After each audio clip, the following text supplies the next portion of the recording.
For 15 years, Donte lived with the ghost of his mother's disappearance, a cold case file gathering dust on a shelf he knew all too well. The official theory was that she simply walked away from her small-town store and her life. But when new owners of the old property decide to clear a long-forgotten well, they find something that shatters the silence. His mother's wallet, pierced by a single, jagged hole and tossed into the dark. It's a strange thing how a single discovery can unravel years of painful questions.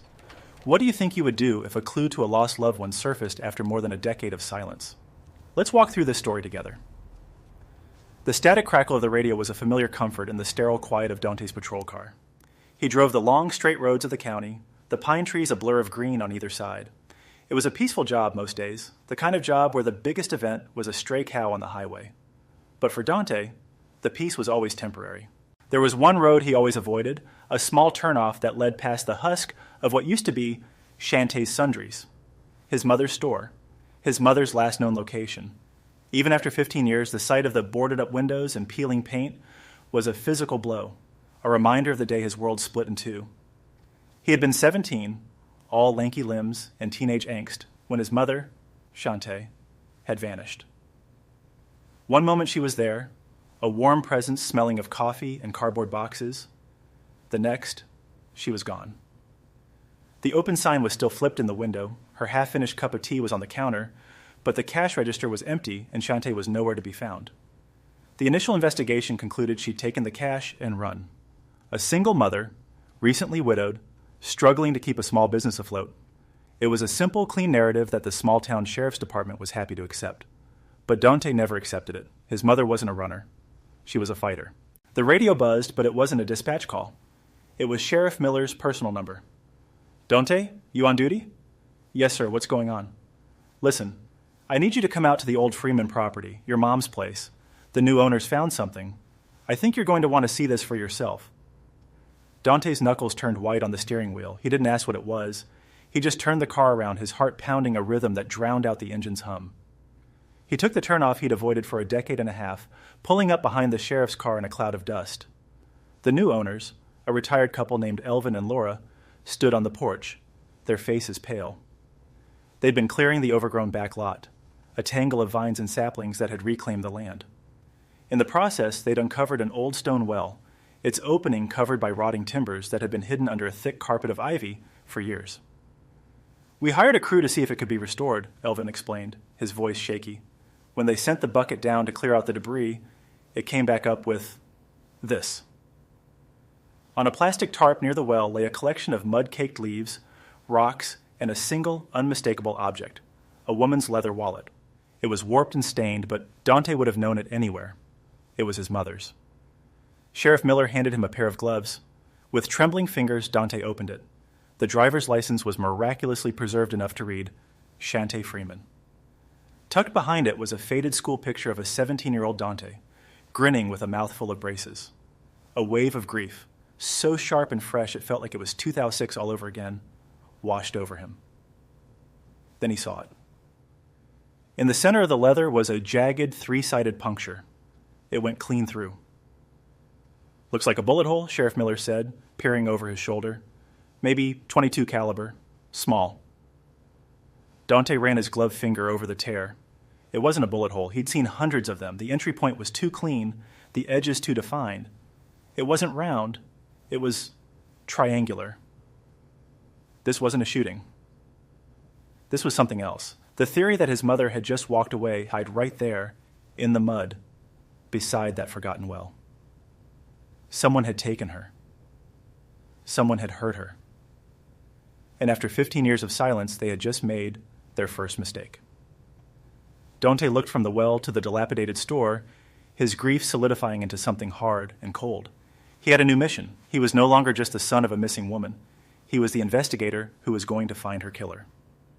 Donte took an official leave of absence, citing personal reasons. Unofficially, he was reopening a case that had been declared cold before the ink was dry. He set up a makeshift investigation headquarters in his spare bedroom, pinning a map of the county to one wall and unboxing the original case file. Reading through the old reports was like walking through a graveyard of his own memories. The interviews were with people he'd known his whole life, their words painting a picture of a woman loved by many, but known by few. They all said the same thing. Shantae was a good woman, a hard worker, devoted to her son. No one could imagine her having an enemy. The primary theory was that she'd simply cracked under the pressure. The store wasn't doing well, and she was still mourning the loss of Donte's father a few years prior. The empty cash register was the linchpin of that theory. She took the money and started over, but the wallet changed that. People who run away don't typically throw their ID and only photo of their son down a well. He took the wallet to a friend in the state crime lab. "You were right," his friend Ken said a few days later, holding the wallet under a magnifying lamp. "Definitely not a bullet. The fibers are torn, not burned. It was a puncture made by something sharp, heavy, and three-sided, like some kind of industrial punch or a specialized chisel. Not a common tool." A specialized tool. The words echoed in Donte's mind. This wasn't a random act of violence. The person who did this had a reason to be carrying something specific. Donte went back to the witness list from 2006, his eyes scanning the familiar names. He was looking for anyone who worked with their hands, a mechanic, a carpenter, a construction worker. And then a name jumped out at him. Charles. He was just a kid back then, 16 years old. A bit of a troublemaker, always on the edge of getting into real trouble, but never quite crossing the line. He did odd jobs around town to make a few bucks, and Shantae had hired him a few times to help with stocking shelves and clearing out the storeroom. According to the file, Charles had been questioned. He claimed he was with friends the entire night Shantae disappeared, miles away at a bonfire. His friends backed him up. His alibi was solid. Donte remembered the kid vaguely, quiet, always looking at the ground, with hands that seemed too big for his body. Finding him wasn't hard. Charles had never left town. He'd straightened himself out, married his high school sweetheart, and now ran a small but respected handyman business. He had 2 young daughters. On the surface, he was a local success story. Donte found him fixing a fence at the elementary school. He didn't approach him as Trooper Freeman. He walked up slowly, in his civilian clothes. "Charles?" The man looked up, wiping sweat from his brow. He was in his early 30s now, his face weathered from working outdoors. He didn't recognize Donte at first. "I'm Shantae Freeman. Shantae's son." A flicker of something, fear, recognition, shock, passed through Charles's eyes before he masked it. "Oh, right. Hey, long time no see." His voice was suddenly tense. "I know," Donte said, keeping his tone even. "Listen, they found something of my mom's a few days ago." He pulled a photo of the punctured wallet from his pocket and held it out. "They found her wallet." Charles barely glanced at the photo. His eyes were wide, fixed on Donte's face. He started shaking his head before Donte even asked a question. I don't know anything about that," he stammered, taking a step back. "I told the cops everything back then. I was at a party. I don't remember anything."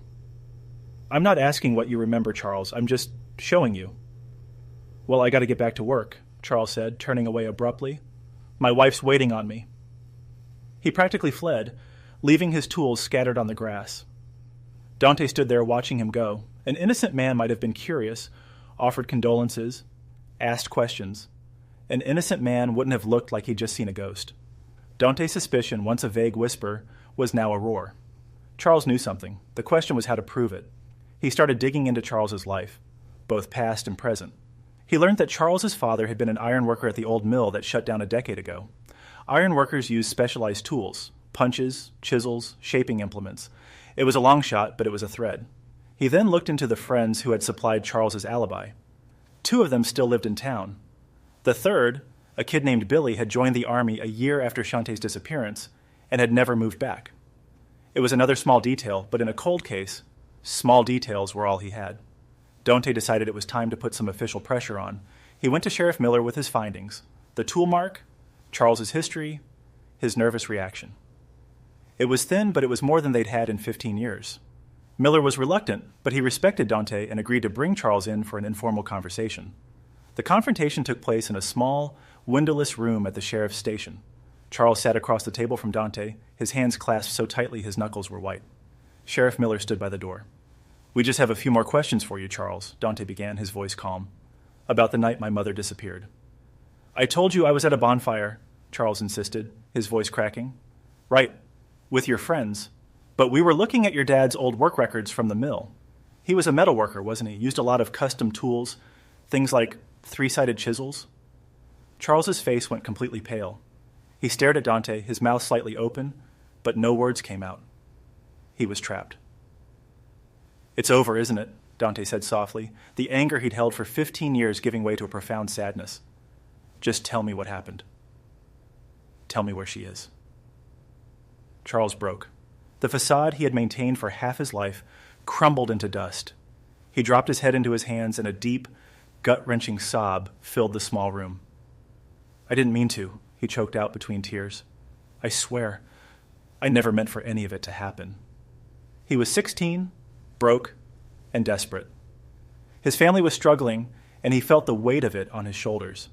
He knew Shantae sometimes left the day's earnings in the cash register overnight before her bank run in the morning. He just wanted the money. He thought the store would be empty. He broke in through a back window, his heart pounding in his ears. But Shantae was there, in the back office, going over receipts. She wasn't angry when she saw him. She was disappointed. She knew him. She knew his family. Charles, what are you doing? She had asked, her voice soft. She didn't scream. She didn't call the police. She started walking toward him, her hand outstretched. Let's just talk about this. Whatever's wrong, we can fix it. He panicked. He wasn't a monster. He was a scared kid and way over his head. All he could think about was getting caught, the shame it would bring his family. He just wanted her to stop coming toward him. He pushed her. It wasn't a violent shove, just a panicked, clumsy motion. But she was off balance. She stumbled backward, her head hitting the sharp corner of a metal filing cabinet with a sickening crack. She slumped to the floor and didn't move. He thought he had killed her. In his terror-stricken mind, his life was over. He couldn't call for help. He had to hide what he'd done. He wrapped her in a tarp from the storeroom, loaded her into the back of his old pickup truck, and drove. He didn't have a plan. He just drove until he was at the old, abandoned limestone quarry outside of town. He left her there, hidden in a small cave, and covered the entrance with loose rocks. He took the money from the register and emptied her wallet. Back at his house in his father's workshop, he was shaking, staring at the wallet.